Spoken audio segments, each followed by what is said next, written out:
baby.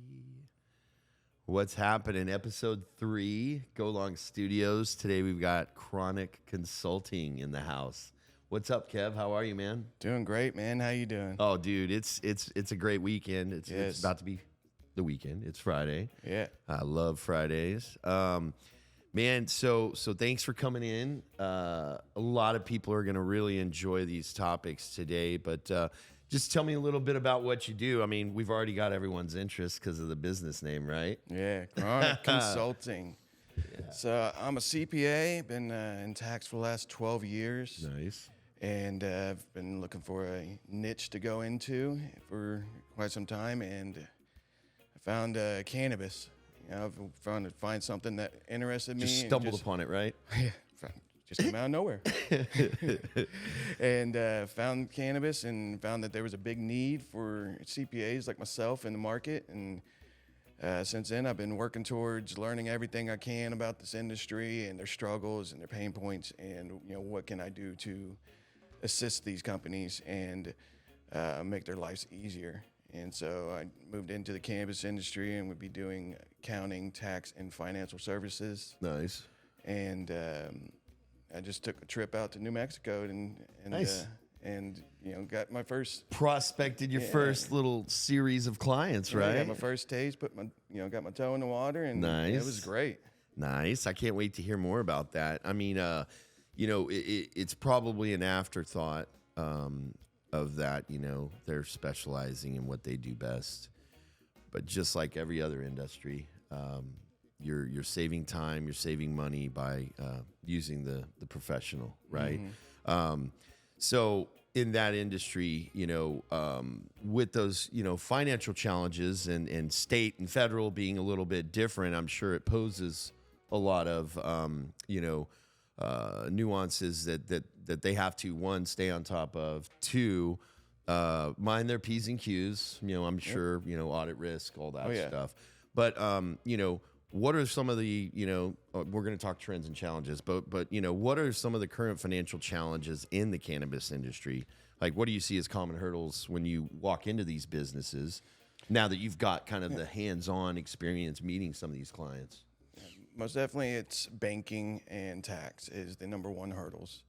The taxes, they have to follow 280E, which disallows any general administrative expenses on the tax return.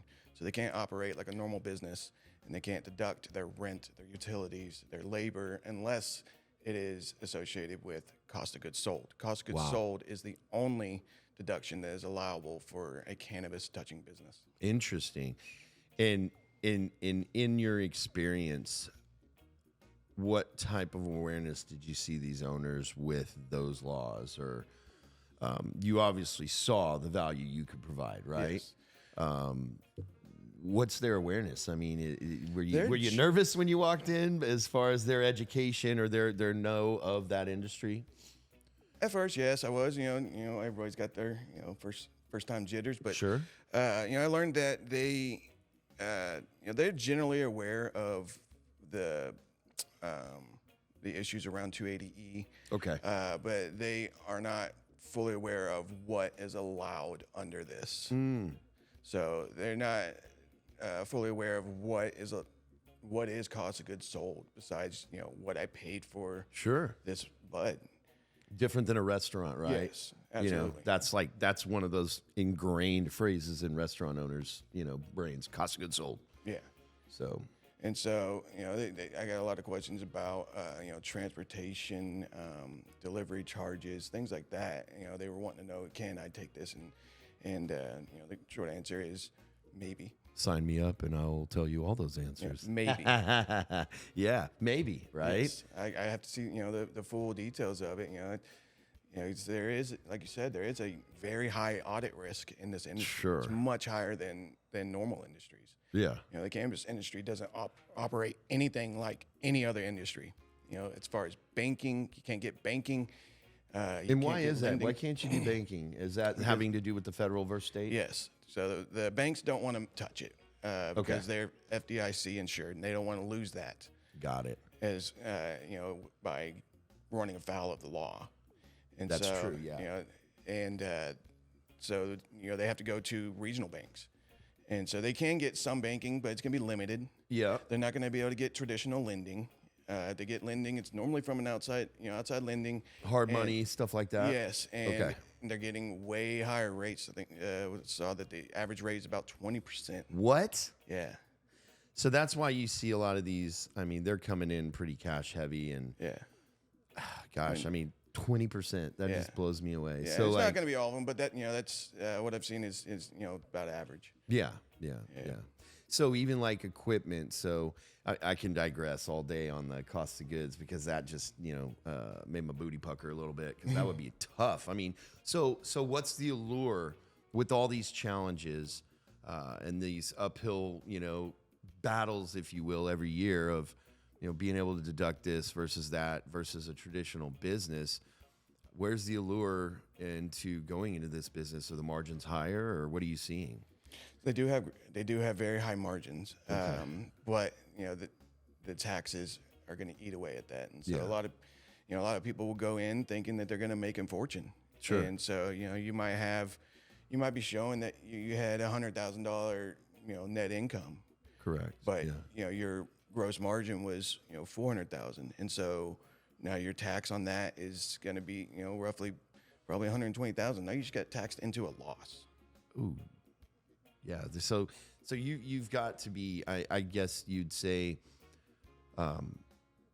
your value is not even on the existing, but you would probably be a good fit for people looking to get into the space, right? Yeah, and some of them even I talked to several that they came in, they had somebody that they had somebody before that just didn't know what they were doing. Yeah. A lot of them use their normal CPAs, and so like I said, it's not normal. It's not a normal industry, so Sure. there's a lot different. There's a lot of different rules you have to look at, and And they're probably constantly changing, like annually or monthly, or I mean, like, so say you're the one. I mean, obviously, your duty is to stay up to date. So, when and the frequency of like these articles and these changes. I mean, how often are you seeing them? Is it more on a state level?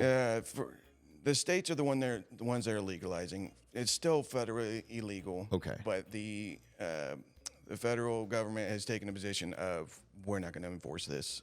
It's not worth our time. And so the states have, one by one started, we're going to legalize it and we're going to tax the heck out of it. Yeah. So that, That's what's the delay on the rest of them is just the most efficient way to tax it. Yeah. If they could do that, it'd probably be legal everywhere, right?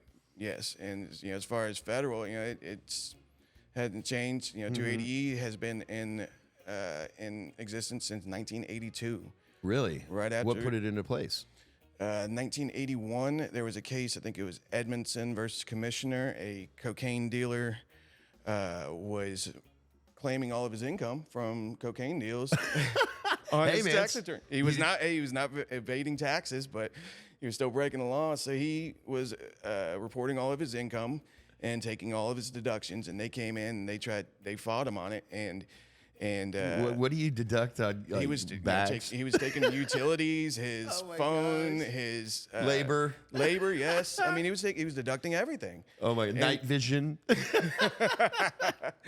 And Dude, so I gotta look this up. That's wild. So he was just flat out like, yeah, because that's how they caught Al Capone. What? That's 'Cause of because he was laundering. he was evading taxes. evading taxes. So Yeah, they just want their piece of the pie, right? And so I don't know if this guy he might have been thinking, okay, well they're not going to catch me for evading taxes, and so Nice. they ended up coming back and saying they tried to disallow all of his deductions, and he ended up fighting back and saying, well, I have I'm supposed to be taxed on gross income, so I should get at least my cost of goods sold, and. Because that's how The tariffs that I had to pay to get this over here. and so that's how the tax is defined. getting It's a was he- tax on your gross income, not on your income. So Was gross he income. submitting invoices from his suppliers. Pablo Escobar Incorporated. Yes. Dude, that is awesome. That is awesome. So, I mean, great reference point, right? Yeah. I mean, smart dude. What ended up happening to him? I think he went to jail. maybe. I mean, oh gosh, dude. So the trends in cannabis taxation. I mean, how are local laws affecting growers and dispensaries, and um, you It's know new states coming on board? Like, so what do you see? cannabis is at the federal level. They are looking at rescheduling currently. So currently, the cannabis is Schedule One narcotics on the Controlled Substance Act. Huh? Schedule One also includes heroin and what's the other hard one? Cocaine, Yeah. methamphetamines, what? Yeah, meth. No, meth and coke were Schedule Two, but heroin and the LSD. LSD. Okay. Well, I was gonna say when you said heroin, maybe it was because it was derived from a plant, but LSD ain't made from no plant. Yeah. It's in a lab. But like, so interesting. Okay. So heroin, It's LSD. a little bit. It's a little bit archaic as far as its categorization. Then. Yeah. would you say? So and then you got cocaine and meth on Schedule Two, and then Schedule Three would be things like Tylenol with codeine. So Okay. you still need a prescription for Schedule Three. Got it. And so the federal government is currently weighing whether or not It should to, align with that one, right? I would think. I would Yeah. hope. It should be off of there completely, in my opinion. Mm-hmm. But I'm not over any of that. That's Nope. just You're just doing the taxes for it and that's helping just everybody. That's just one opinion. Yeah, just one. I'm sure many Yes. align with you though. But they're looking at rescheduling, possibly to Schedule 3. Okay. So that might be where it ends up landing. It's not going to fix everything, but it would possibly fix the Schedule 280E. Okay, the 280E. The 280E issues, because 280E only applies to Schedule 1 and Schedule 2 of the Controlled Substance Act. So if they Got get it. it to Schedule 3, that could open it up quite a bit more. There will probably still be some banking issues. The big banks are still going to be They're very going to be wary wary of it. Yeah. but it could loosen up some of the regional banks. Yeah. They might open up some more lending or allow them to do other services. And I can see both sides, right? Yeah. Like if you think about it, you're a grower. I know of, one of my friends he lives in Oklahoma and he owns a weed farm, right? And, he was saying obviously like theirs was, they said the only way we can remain profitable is we're just, growing outdoor dirt weed because the THC levels or whatever, they have a maximum threshold, and most indoor grown stuff like surpasses Yes. that before it's even Yes. budding or That's- whatever. So, yeah. so he said, he was like, Kevin, this is why we do it. We grow it outside because we know we're not going to exceed the threshold. And instead of like doing a, full on dispensary and having, categories, whatnot, we just do pre-rolls and that's what we sell. And the margins are high, right? Yeah. The pre-roll machine was expensive. The farms, that's out exterior land, your energy bill's less, obviously. Yes. However, he said, because some of these peers in the space that he had met with or talked to, they had the challenge of having to destroy several crops because it was too strong. And then he said, you see a lot of them kind of the bad apples, if you will, take it to the black market in order to recoup their costs. Yep. So you're dancing on a fine line. So that's where I can see why the banks don't want to get into the space because, next thing you know, you're back to, holding funds for an Al Capone type or whatever, where, maybe it's not 100% clean. There's a little dirt on it or whatever. So, I can see both sides, right? You have to obviously understand both sides. The taxation. So banking and payment processing challenges. That's kind of the other side of things where the bank probably has a hard time. How does CFO and accounting services help navigate the difficulties in accessing traditional banking? So, as far as the payment processing, all of the ones I went to were cash only still. And That's right. You were tell me how that works though. It was kind of a weird system. It wasn't just like there was one that I went to in Las Vegas last year where it was a cashless ATM transaction. So, if your order comes out to, $495 or $95, they'll debit your card for 100 and then give you back 5. Yeah.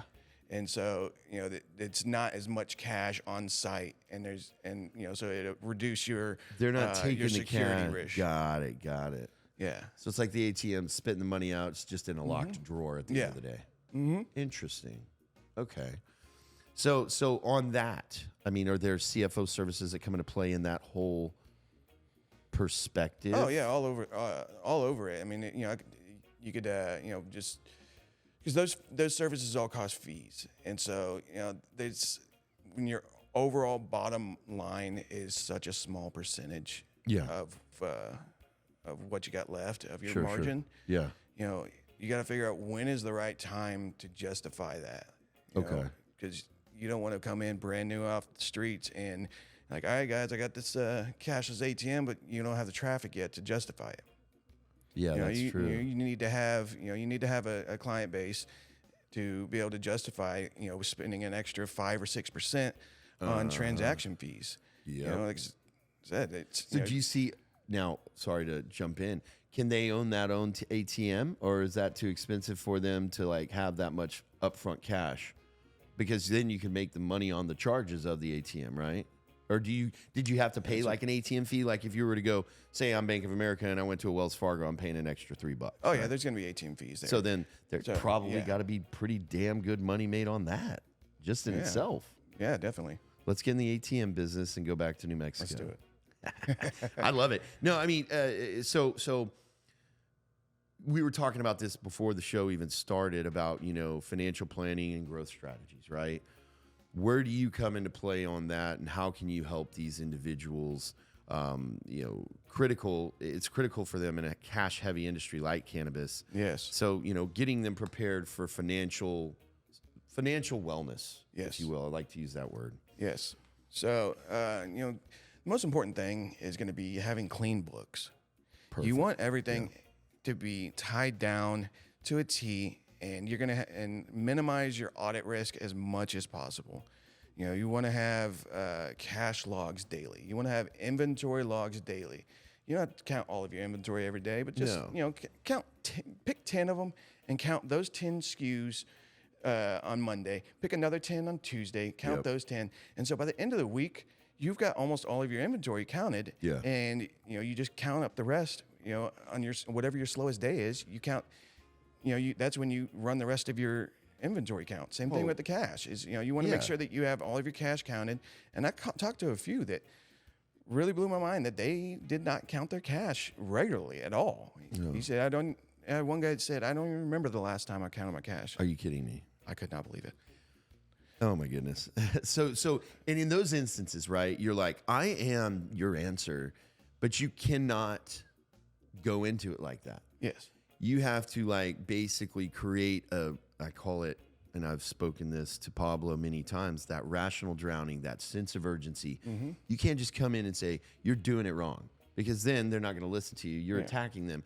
But if you can create a scenario that maybe gives them a little bit of anxiety of a bad situation that they could be in, then you can lay out, what solutions you can provide. So an example of that would be their audit risk. If you haven't counted your cash, your audit risk is going to be extremely high, because if you're not counting your cash, you haven't reconciled your sales. If you haven't reconciled your sales, you haven't reconciled your inventory. If you don't have your inventory reconciled and your cash reconciled, then how do you know that everything in the seed to sales software that they have to use for the state is right? Well, if you're just reporting, because you have to report your cannabis sales on the cannabis tax monthly, how do you know this is right? You don't. And then if your employees notice that you don't do that, how do you know that they're not walking How out do you the know door that with you products? haven't? How do you know that you don't have theft? Theft. Huge. Yes. Huge. That's one thing that they probably, in your systems that you can go in and implement, can mitigate that pretty quickly. Yeah, right? and we'll be able to tell which bud tender it was. Bud tender, did you just say? Bud tender. Is that That's their title. That's their title? Yeah. I'm a bud tender. Yes. Nice. Hell yeah. What kind of tools I they wish it carry was in called their a apron? bud concierge. Well, I wish it was called. Bud concierge. Yes. I like that one too. I'm sure I'm a bud moyer. There you go.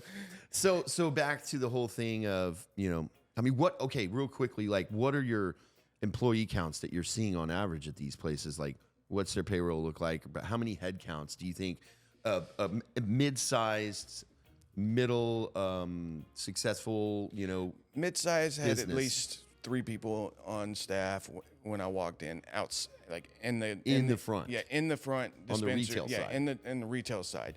Okay. Most of the manufacturing, rolling the buds and everything was in the back. And what would you say that head count would be for a middle-sized business?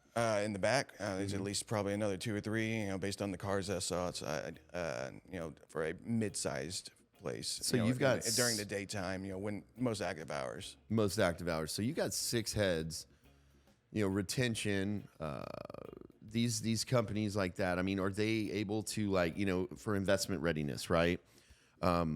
Back to your point, keeping books. So this guy can never grow without his own money because Correct. he couldn't put books in front of an investor to scale up. Correct. So tell me a little bit about, like, what your services can do for investment readiness for these business owners. Okay. Yeah. So I put in place a lot of SOPs. That's what I love to do. Is just finding the way that it needs to be done and putting a process there to make sure it's done properly and regularly. Yeah. So I put in these standard operating procedures such as the cash logs, daily cash logs.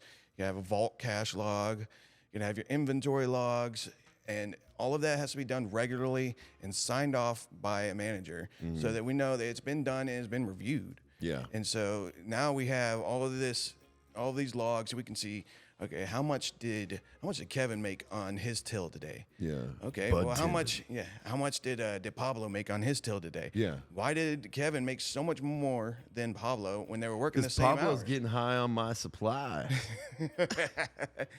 And so we'll look at things like that and say, okay, does Kevin have more training? Does Kevin, is he more more Yeah. knowledgeable? You're creating a model of success, should right? we Replicate. should we get Kevin to work with Pablo more to help bring up Pablo's skills? And do we need to have more education? Do we need to have the vendors? When we're going to work with all the vendors, and we're going to have them send us as much education on their products as possible, so that we don't want a bartender that's going to say, I don't know what any of these are, but I've smoked this one a couple times. Yeah. That's not the recommendation that I want. I want not. somebody that's going to give me a Suggestively sell. Yeah. With the knowledge of the product. Exactly. I want somebody that's going to ask me the questions that they need from me. Yeah. To what kind of experience am I looking for? Exactly. And I'm not a typical consumer. I like to connoisseur my experience a little bit. But, Sure. You're a Bud Moyer. Yes, I am. So no, I mean, to your point, like, those are staff training strategies. So I mean, that's where you're going above and beyond, like, a traditional CPA Yes. services. Yes. Okay. And so how would you overcome, because that industry, say, the motivation may not be the highest. I'm not stereotyping at all. Yeah. You've got the indica. The sativa guys might be the ones that are selling well, and the indica guys are just like, I just want to get home, bro. But so those kind of additives, are what separate you. Yeah. And so, what is your method to overcome the objection of, say that owner's like, this is just going to be more work for us? How can you tell them it's not, but then also what services can you do to kind of take a little bit of work off the plate? Yeah. So first thing I would want to do for the employees is I want to look at the company culture.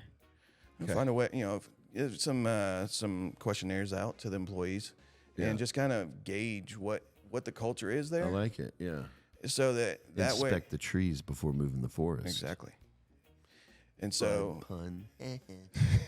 Anyway. So you find that kind of learn a little bit about the company culture, and what is it like there? Is it you have to get every single dollar out of this out of every client that you can, or is it trying to improve their overall employee by teaching them Do they how know to, their goals, what they want? Yeah, what are the employees' goals?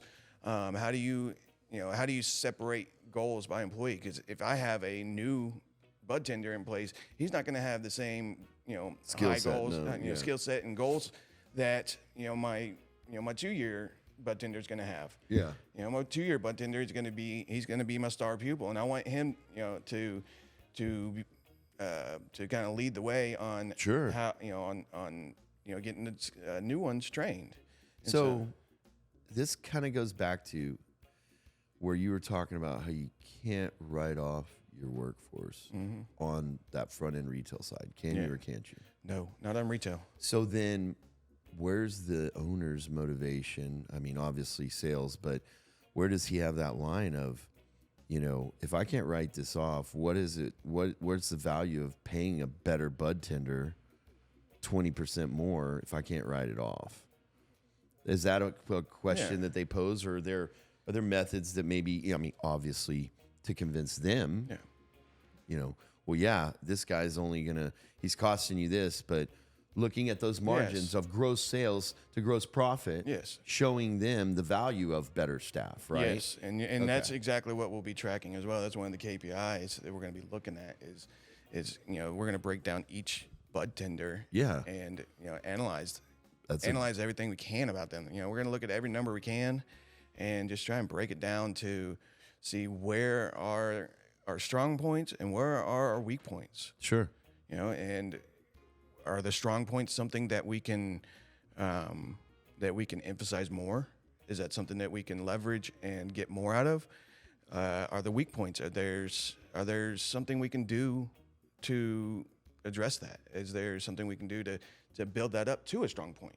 Yeah. Or is it always just going to be a week point? Yeah. Is that just something we have to deal with? A necessary evil, right? Yes. So yeah, and in that sense, I mean, it's also like, with your wider reach and working with these other companies, you can have these profiles established by working with multiple dispensaries and seeing, what the, KPIs are of a good bud tender. Yes. So I mean, so you're not just doing like financial services, but you're helping with like maybe like employee manuals or anything like that, or not quite employee manuals. Not reaching there yet. Yeah, I'm not gonna. I'm not gonna write the employee manuals. Sure. But I do want to, provide advice on what makes a what good what makes a good employee. Yeah, sure. I'll help guide them in making their goals. And my wife was a former teacher, and she said, for all your goals, you'll make them smart goals. Smart goals. Yeah, you want to make them. But technology integration in itself. I mean, how are modern accounting software and financial tools evolving to meet the unique needs of the cannabis industry? They're getting there. And I think as over the last couple of years, there's been a lot of technological advances that allow these different softwares to integrate better. So I think it's going to get there, but right now it's not quite there. There's 3 softwares you have to deal with mainly on the financial side. You're going to have your seed to sale tracking, which in New Mexico is going to be BioTrack.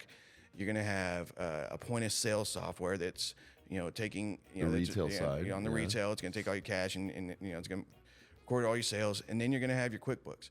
And those are expenses. Or whatever accounting software. It might not, necessarily be QuickBooks, but there's, those are the 3 softwares you have to deal with, and they don't all talk to each other. So, I'm gonna have to look at, the APIs aren't there. Yeah, and so I got to work, work with them on all these SOPs, recording the cash, making sure everything reconciles with what's in point of sales, with what's in seed to sale, and then recording that in QuickBooks. So Got it. Everything is tying, and that all reduces the audit risk.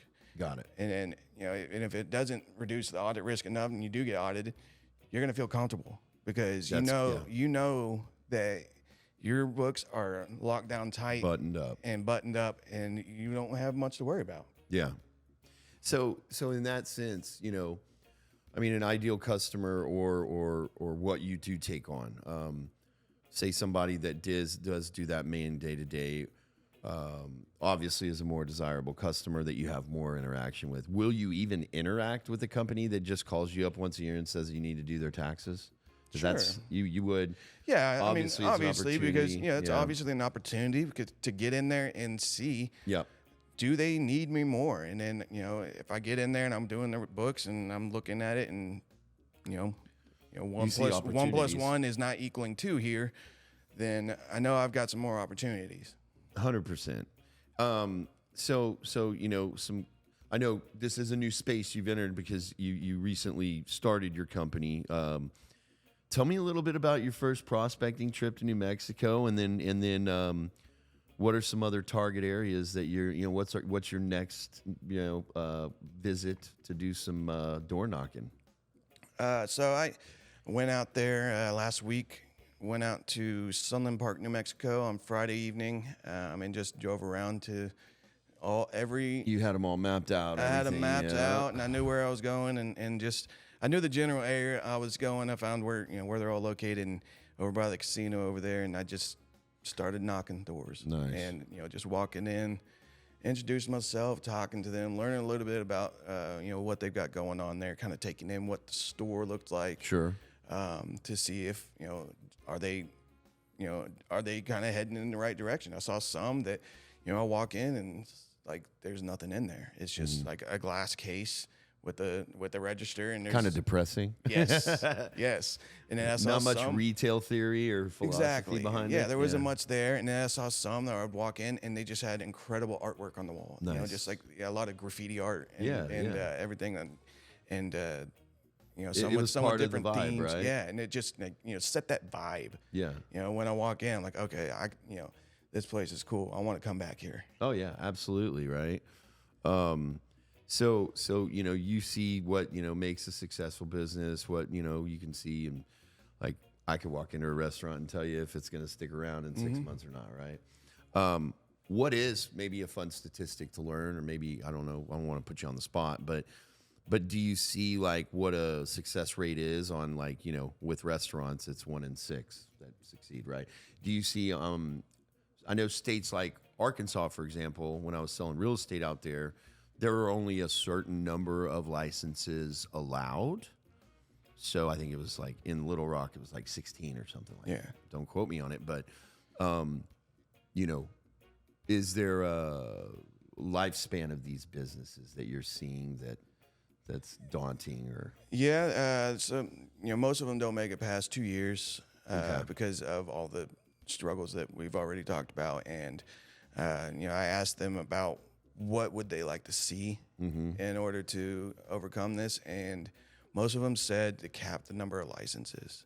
To cap the, yeah, because there anybody were can just go out there. Yeah. There were so many dispensaries in New Mexico. I mean, How big was this city that you went into? Sunland Park was tiny. And then how many? I mean, it's I went into I think I went into probably 10 to 15 that first night, and just a couple of a town of like less than 100,000. Oh, way less than 100,000. So people are probably driving from Texas over. Yeah. This is the closest town to El Paso. Okay, And all so right. that's why there's so many in this little bitty town. That's like Elk City, Oklahoma is like 45 minutes from Amarillo.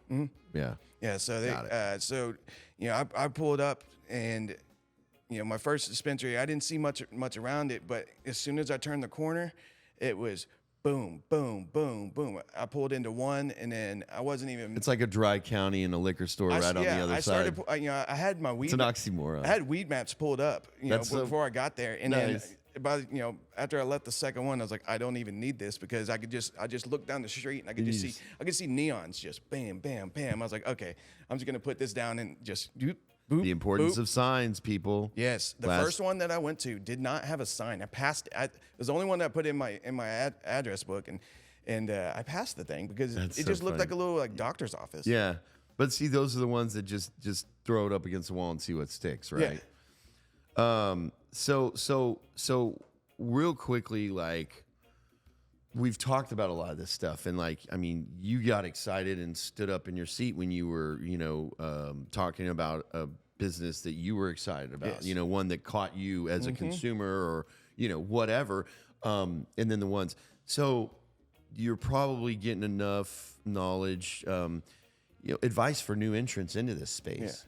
You know, the existing ones. I mean, I think the idea of capping is probably smart too. Yes. They're just beating each other up. That's all they're doing. They are, and then consumer wins because lowest price and all that. Big dogs are going to win. And that's what's going to end up happening. The big dogs. It's going to my prediction is that it's going to turn into the alcohol industry. You're going to have your Budweisers, and then you're going to have your craft brewers. But then ultimately, those crafts get bought by Budweiser about a year probably. Yeah, just especially now. Liquor industry, I think Bacardi owns like 250 brands, if not more. And you're seeing that already. That the bigger ones are buying out these craft ones. Like I think Mike Tyson got bought out by Greenleaf, maybe. Greenleaf. Is he going to win the fight tonight? What do you think? I think. All right, odds 190 or no? Is it 215? It's 215. Minus 215 Tyson. No, plus 215. Oh yeah, plus 250. They're baiting everybody to take Tyson, so it's already rigged. I think. You think so, dude?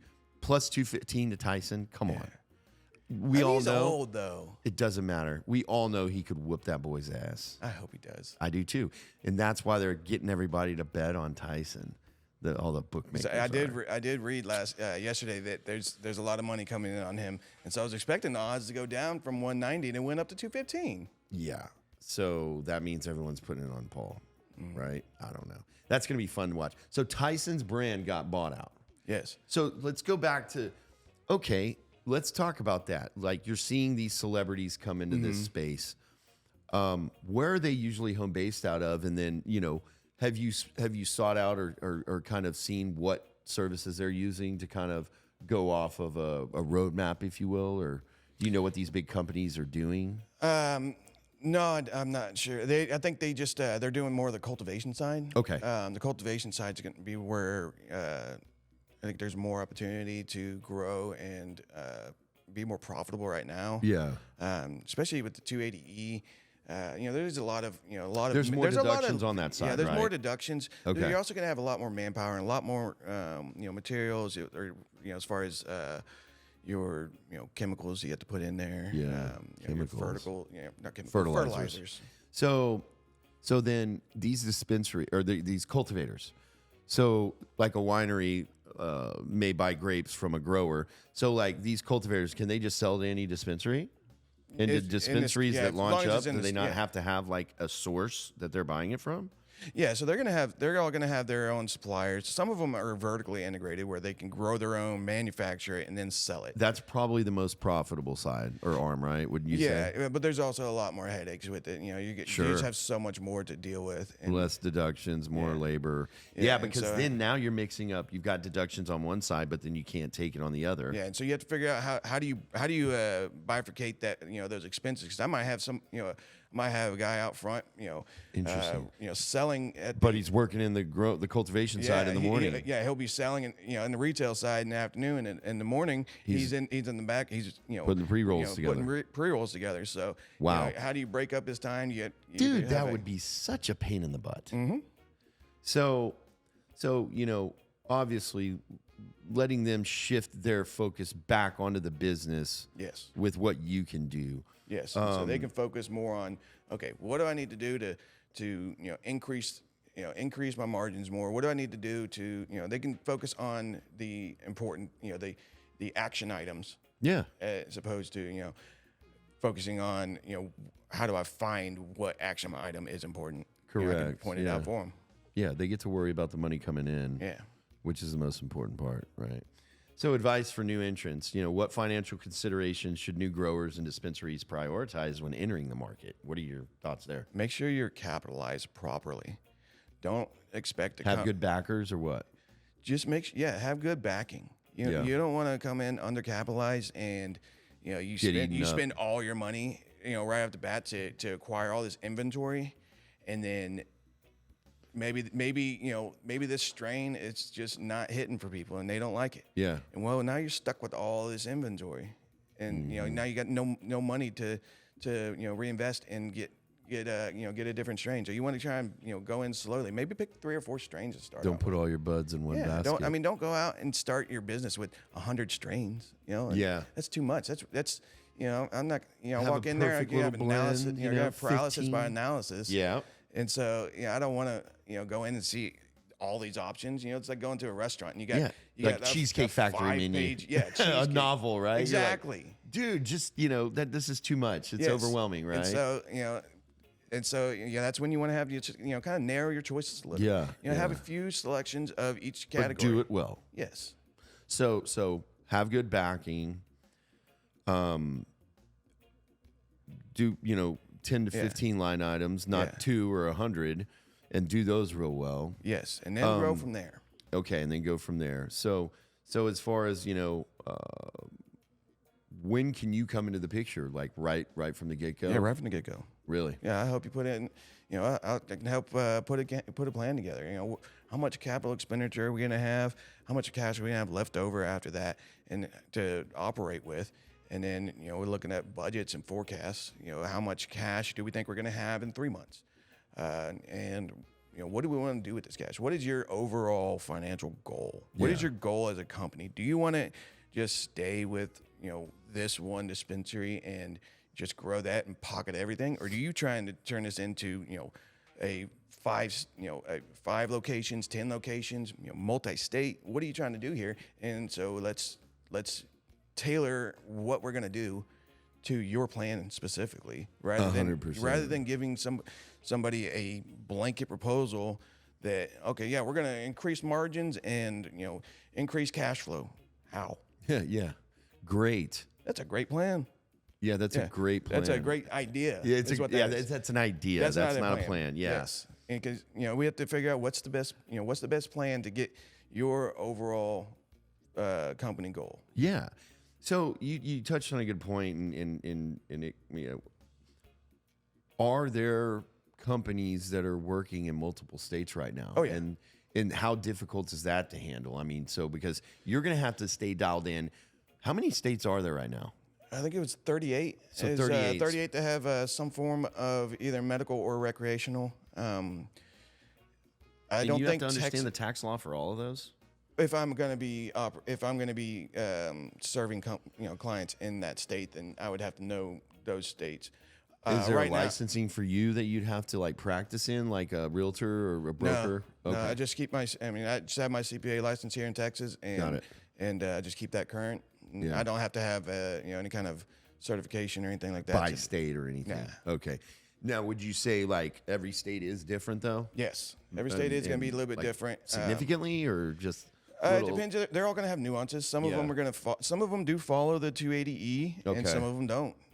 Some of them are going to have cannabis, the cannabis excise tax. Some of them are going to have, it's going to be different sales tax or different rates that they have to be taxed at. So I have to be aware of what those rates are. Does it follow like the state income tax, and then there's no sales tax kind of thing too, or? No, there's sales tax on them. Even if it's a state income tax? Yes. Wow.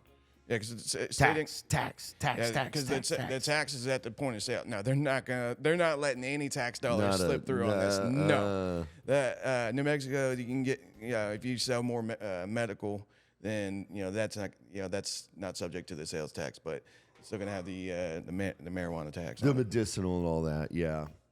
So community and advocacy. I mean, obviously that's an important part. How can financial services support businesses involved in state-mandated social equity initiatives, as far as back to the medicinal, finding those little deductions here and there that maybe they're participating or say these programs where we're going to donate some of our product to these medicinal license holders that can't afford it or whatever, because obviously, man, this comes from the earth, and if it's medicinally helping that individual but they can't afford it because their insurance would rather shove pills down their throat, can you help these companies grow their advocacy in that and help them find ways to potentially get deductions? Yeah, as far as growing the advocacy, there's going to be groups in every state that are advocates, and that they'll be able to help with getting getting into programs like you're talking about. Sure, sure. There's going to be, you want to look into that on LinkedIn or Instagram. Get in touch with all of these advocates that you can. Yeah. And try and get all, because they want to help. Sure. I did realize on my trip that everybody they're kind of in this together, and they all want they want what's best for the industry. Yeah. It's not as much out for myself. They are. Yeah. They obviously want they want to be profitable. Yeah, they want to be profitable. They didn't start a business to have fun. But everybody wants the same changes. They want banking. They want lower taxes. They want to be able to operate like a normal business, and they should be able to, but they can't. Yeah, they're being punished, you know. But it's like, hey, we're going to give this to you, but we're just going to tackle you every single yard you're crawling. So I mean, that you just led right into what role that you and other financial professionals they play. I mean, what role do they play in pushing for more inclusive and supportive regulations at the state and federal levels? Yeah, so I want to reach out and I want to even here in Texas, I'm getting involved with some of these initiatives to start pushing for more access to it. Yeah, Texas we have medical marijuana, but it's capped at 5%. So it's strength or what? Yes. Okay. 5% THC. And Oklahoma's less, right? Oklahoma's gonna be Oklahoma's like 3. Huh? I think what is Oklahoma's? I know it sucks buying beer there after like 8 p.m. Like they have like liquor store beer and then they have like grocery store beer. And when my brother was living in Edmond or I don't know what city it was and so I went in there and I was like, dude, I've had like 5 of these Coors Lights. This was years ago, and I was like, I'm not feeling anything. And my brother's like, did you buy it at the grocery store or the liquor store? And I was like, grocery store. It's always more expensive at the liquor store. And he's like, oh, yeah, you're only drinking like 1.5%. I was like, what?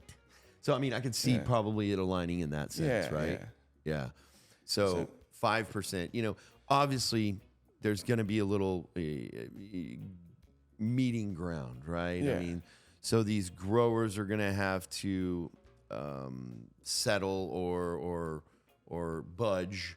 And then the state's going to have to budge, obviously. And there's that common meeting ground. So, I mean, are there key players in this industry on a federal and state level that you're seeing out there that you kind of hold respect for that's doing the proper advocating? Yes, there are. Tell me a little bit about these people or companies. Or so one of them that I met, her name's Naomi Granger, and she has this awesome program called Calculating Cannabis, which is a program that I followed to get into this. And, cool.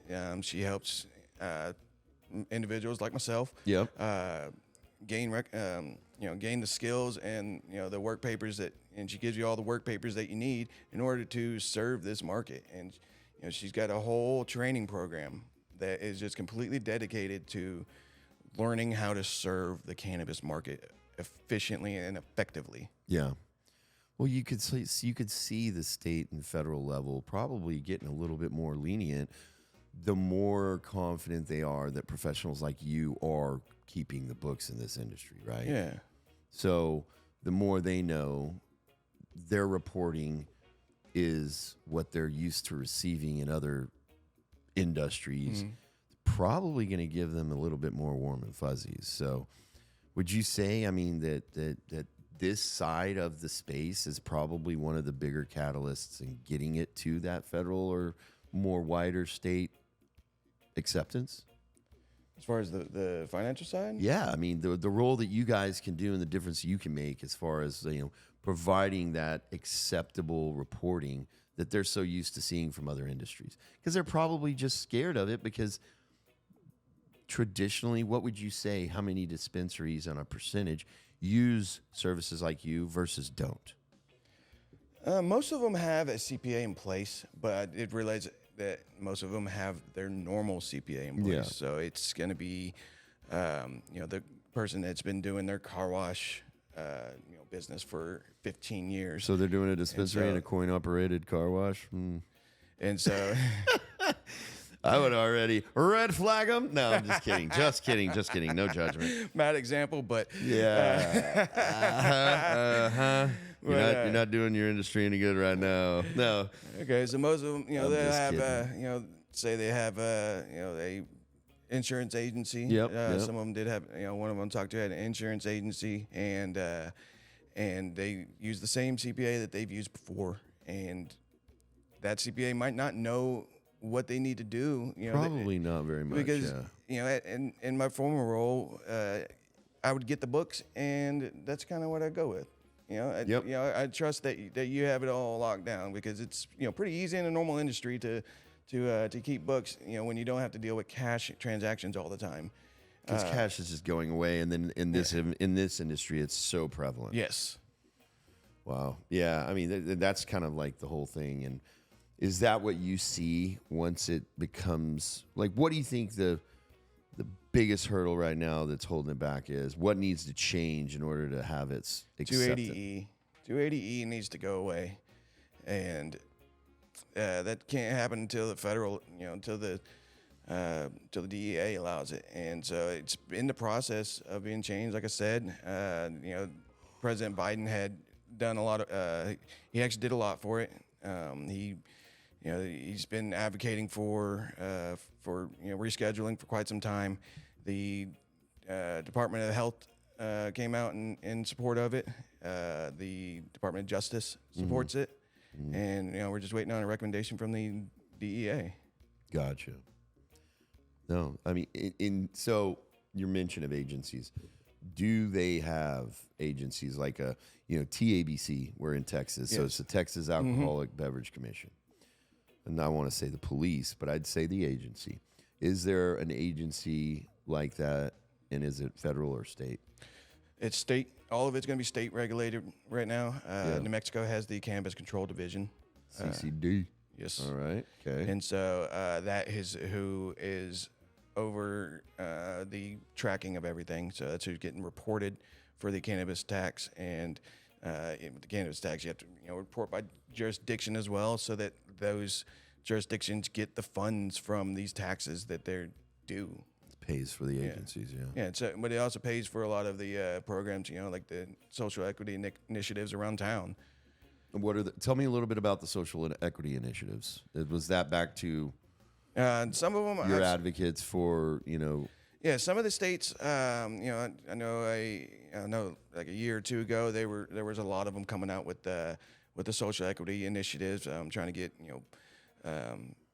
prior people that have had prior arrests, for it, and have been penalized for it in the past, and trying to, they can or can't enter the space, right?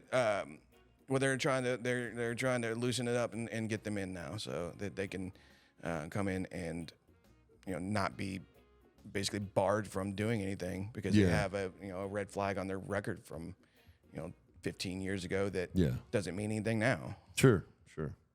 Yeah. I mean, that's, in general life itself. I mean, you do something and you're applying for a job or whatever, but this is more of like to get the licensing and all that. So I can see that. So a lot of work to do, but baby steps every day. Yes. Is that the way you're feeling? Yes, absolutely. You can't bite off more than you can chew. Sure. You have to take everything one little step at a time, and it takes time, it takes effort, but once it gets there, get it moving like a well-oiled machine. Nice.